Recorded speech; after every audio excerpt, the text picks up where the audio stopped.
는 추측의 의미로 쓰일 때 주의를 해야 돼요. 그것 때문에 내가 이거 하는 이유가 커요.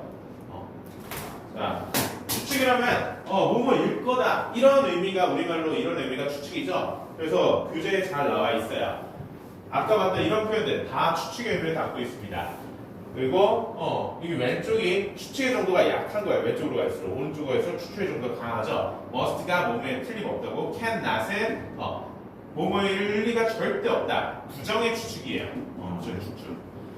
그리고 might가 may보다 약한 추측. might, may가 제일 약한 추측. could, can, should, would, will. 지금 어때요? 우리가 다른 의미일 때 흔히 과거형으로 알고 있는 표현들이 원형으로 알고 있는 표현들보다 추측의 정도가 조금씩 더 낮은 거예요. 알겠죠? 그래서 should가 쓰인 이 문장을 읽어볼게요. If everything goes according to plan, we should arrive on time. 이라고 했어요. 자, 모든 일들이 이 계획에 의해 계획에 따라 잘 돌아간다면 우리는 아마 제 시간에 도착할 것이다. 이런 의미예요. 제 시간에 도착해야만 한다. 라고 해석하면 어때요? 제 시간에 도착해야만 한다. 제 시간. 지금 괜찮지 않나? 괜찮지 않나? 자, 이 문장은 그냥 쉬운 문장이니까 그러려니 하는데 어색하죠? 제 시간에 도착해야 하는 거 맞는데? 앞에 절을 봐요. 네가 해석해봐. 계획한 거에 따르면 우리는 제 시간에 도착해야 하면 한다. 그러니까 모든 것들이 잘 돌아가면은 아마 우리는 제 시간에 도착할 것이다. 이게 더 적절하지. 당연한 거죠. 왜냐면은 모든 것이 잘 돌아갈 때 해야 한다 이런 의무가 아니잖아요. 그렇죠? 의무가 아니라 할 가능성이 높다 이런 의미가 되는 겁니다. 알겠죠? 그래서 이 조동사가 문장에서 어떤 의미로 쓰였는지 이런 걸 잘 봐야겠다. 알겠죠? 그러면은 여기는 문제가 좀 괜찮은데. A를 지금 한번 해볼게요.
네. 자, 그럼 A를 1번. 뭐가 들어간 게 좋을까요? Cannot. 그럼 cannot을 넣어서 읽고 해석을 해볼게요. He cannot be so young. He looks older than my own. 그는 엄청 어린 게 엄청 어릴 리가 없어. 그는 내 형친보다 더 나이가 많아 보인다. 잘했어요. 강한 부정의 추측이죠. 그러니까 뭐뭐일 리 절대 없어. 뭐 이 정도의 의미가 되는 거예요. 뒤에 문장에 보니까 나의 삼촌보다 더 나이가 많아 보여. 그러면 절대 나이 어릴 리 없어. 이렇게 표현해 줄 수 있죠. 자, 2번은 뭐예요? 머스트가. 그렇죠. 자, 3번은요? will. 그렇죠. 자, 4번은? might not. 좋아요. 5번은요? may. 좋아요. 자, 뭐 근데 문제가 좋긴 한데 크게 어렵진 않았고 넘어갑시다. 자, 그다음 조동사 have pp. 이 조동사 have pp에 대해서는 어떻게 알고 있어요? 이게 똑같. 똑같으면은 왜 그래? 이게 똑같은데 그 지금까지 진행되고 있는 걸 말하는 거예요. 지금까지 진행된 거 그거는 그 현재 완료 표현이고, 그렇죠. have pp가 들어가 있다고 해서 현재 완료가 아니죠. 자, 그러니까 이것도 사실 우리가 어렸을 때부터 저희가 아마 많이 봤을 거예요. 뭐냐?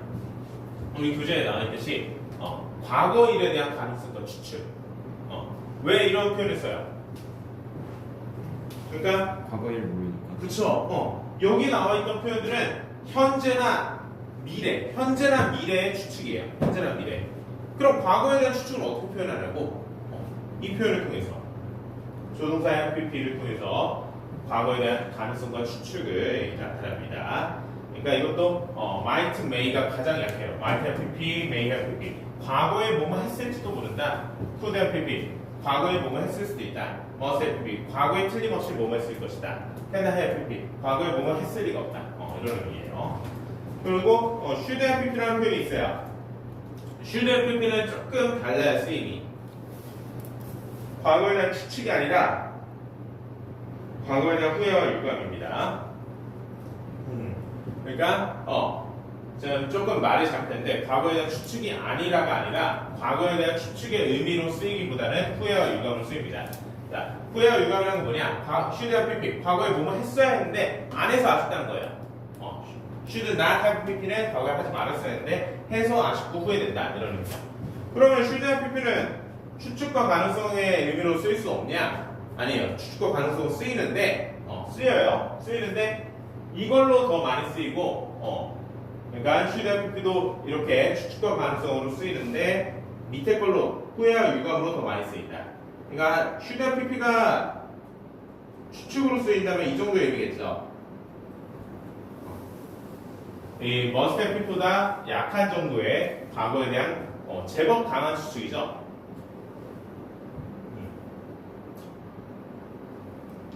뭐뭐 했을 것이다 정도의 의미가 됩니다. 뭐뭐 했을 것이다. 그리고 should have pp보다 더 좀 약한 추측인데 could보다는 좀 강한 추측. would have pp, would have pp가 있죠. will have pp는 없고 would have pp. 이거 왜 안 써줬어 우리 교재? 그러니까 빈칸이 모자라서 그런 거 같아요. 그거 만들어줘야지. 없어도 이거 디자인 잘해야죠. would have pp. should have pp하고 would have pp도 이렇게 과거에 대한 추측. 그 우드가 그 코드랑 추드 가까운데요. could, would, should, must 이 수준이에요.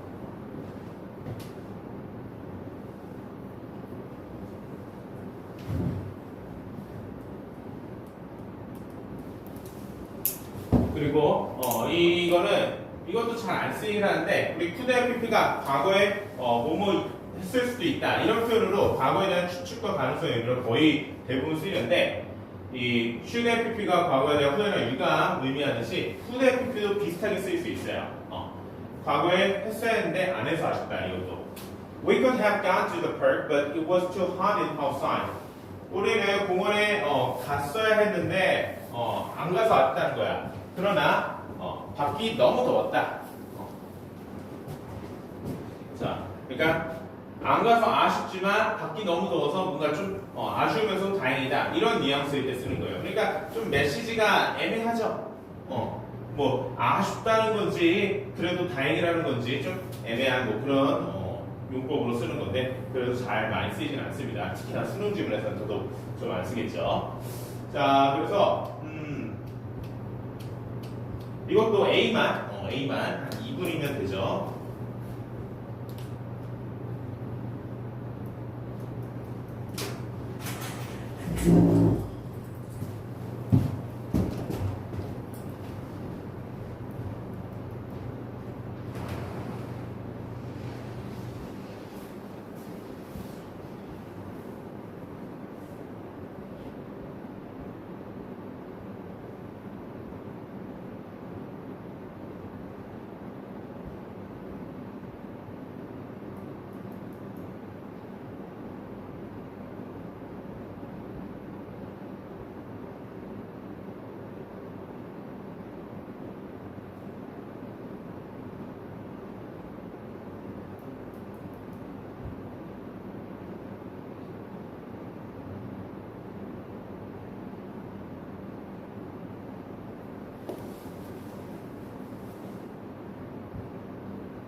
뭐가 들어야 돼요? should. 그쵸. 잘했어요. 자, 2번은요? might. 그쵸. 자, 3번은요? cannot. 좋아요. 잘했어요. 4번은? shouldn't.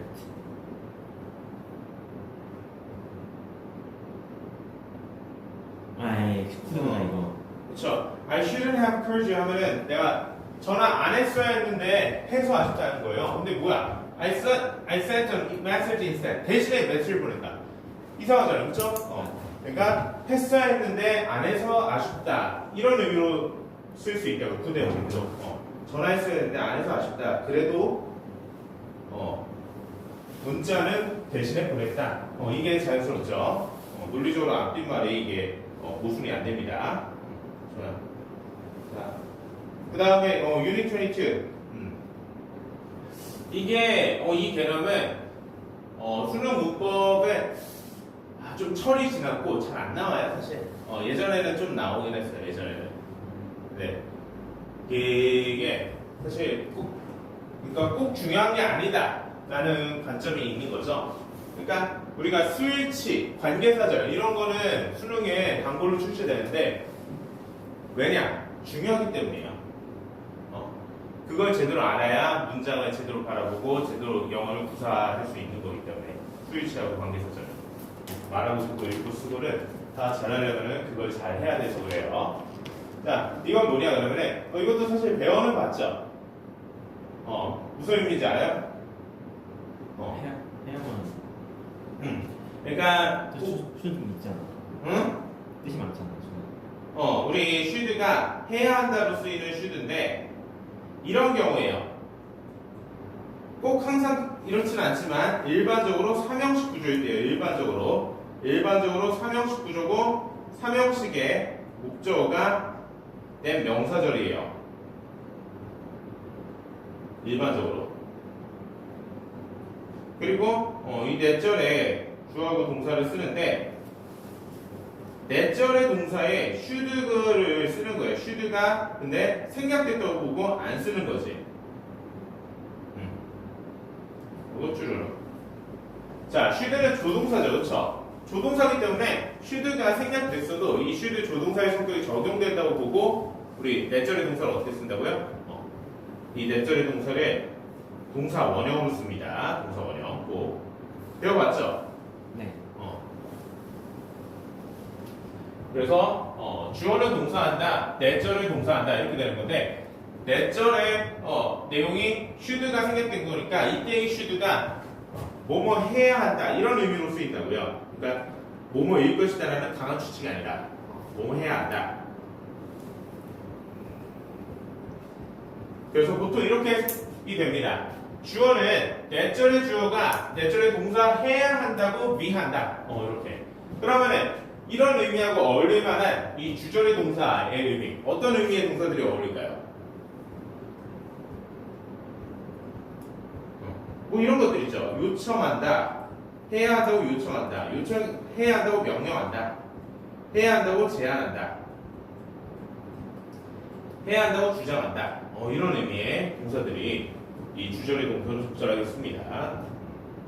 그래서 필연적으로 항상 이 구조만 있는 건 아니에요. 그러니까 가주어 진주어 구조로도 이 넷절에 뭐뭐 해야 한다의 의미를 담게 하고 should를 생략된 구조로 쓸 수도 있고 그리고 동격의 넷절로도 이런 표현을 해줄 수 있는데 기본적으로 가장 많이 쓰이는 건 이 삼형식의 된 명사들 쓰이는 구조고 수능에서도 거의 이 문장의 형태만 나와요. 이거는 나오는데 근데 이 구조로 쓰였다라는 거를 막 의식하지 않아도 해석하는데 크게 어려움이 고통은 없기 때문에 막 엄청 강조할 필요는 없습니다.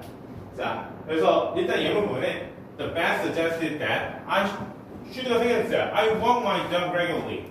자, 그 수의사는 제안했습니다. 내가 나의 댕댕이를 규칙적으로 산책시켜줘야 한다고. 뭐뭐 해야 한다고 제안하다 이런 의미죠. 그쵸? 이럴 때 should가 생략됐다고 봅니다. 자, 근데 이거는 굳이 알 필요 없어요. 사실 기본적으로 주절의 주어가 과거면은 이 종속절의 동사를 일반적으로는 현재시를 못 써요. 일반적으로 현재시를 못 쓰는데 이건 뭐야? 일반적이지 않잖아. should의 의미가 있는데 생략됐다고 보는 거잖아. 그래서 조동사에 성격을 넣어서 동사 원형을 쓴 겁니다. 알겠어요? 자, 그리고 자, 그러면은 이런 걸 좀 주의할 필요가 있죠. 주장, 명령, 요구, 제한 등의 의미를 담고 있는 이런 동사들, 이런 표현들이 대표적이다. 그래서 이런 구조가 수능에서도 충분히 나오기 때문에 이런 구조로 해석을 잘 해야 합니다. 근데 아까 얘기했다시피 이런 구조인 거를 막 정확하게 파악을 못했어도 어지간하면 그래도 해석이 좀 제법 잘 되는 편이에요. 어려운 문장 구조는 아니죠. 그러니까 모르고 봐도 이 구조인 걸 모르고 봐도 해석은 제법 잘 됩니다. 자, 근데 이런 거 있어요. 이거는 사실 내신을 위한 그러니까 문법 요소에 좀 치중한 그런 내용인데 지금 어때요? should가 생략됐다고 보고 이 목적어 쓰인 삼형식 문장의 넷절에 동사를 동사 원형을 쓴 거잖아. 그쵸? 근데 should가 생략됐다고 보지 않는 형태의 일반적인 삼형식 구조 일반적인 삼형식 구조에서 땡 명사를 쓰인 건 어떻게 하냐고 should가 생략된 게 아닌 구조 그쵸?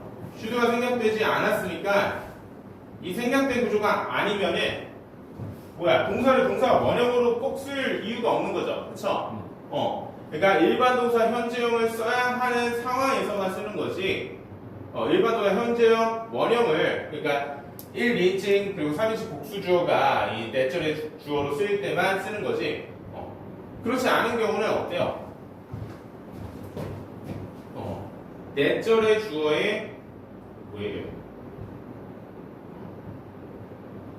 내절의 주어의 인칭과 수와 시제에 맞게 이 내절의 동사를 원형이 아니라 인칭과 수와 시제에 맞게 적절히 쓰는 겁니다. 네, 이거는 수능 대비하는 단계이기 때문에 굳이 내가 강조를 안 할게요. 자, 그러면은 A를 지금 더 해봅시다. A. 여기까지 하고 쉴게요.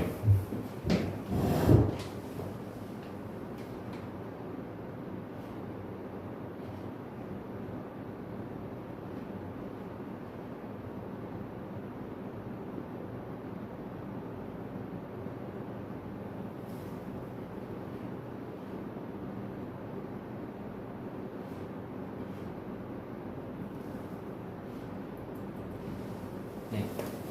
자, A의 1번 뭐예요? 틀렸어요. 틀리면 어떻게 보시죠? S를 없애요. 동사 원형으로. 좋아요. 자, 2번은요? 이건 맞아요. 그쵸. 좋아요. 자, 3번은요? 한 번 더 맞아요. 그쵸. 좋아요. 4번은요? 한 번 더 맞아요. 4번 맞아요?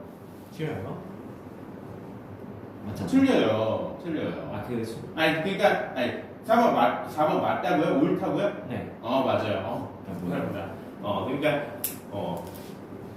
이거는 뭐예요? 이거는 왜, 무엇을 썼어요? 마지막 보니까 딱 자, 정확한 이유는 잘 모르겠어요. 그렇죠. 이건 should가 생략된 게 아니라는 거예요. 뭐뭐 해야 한다는 의미가 아니라는 겁니다. 근데 그런 거 어떻게 본 거예요?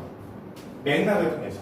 해석해야 돼요. 해석을 해서, 그러니까 해석하는 거 연습을 엄청 많이 해야 된다고요. 그래야 그 독해력과 이 언어적 사고력이 길러지죠. 그렇죠. 자, 봐요.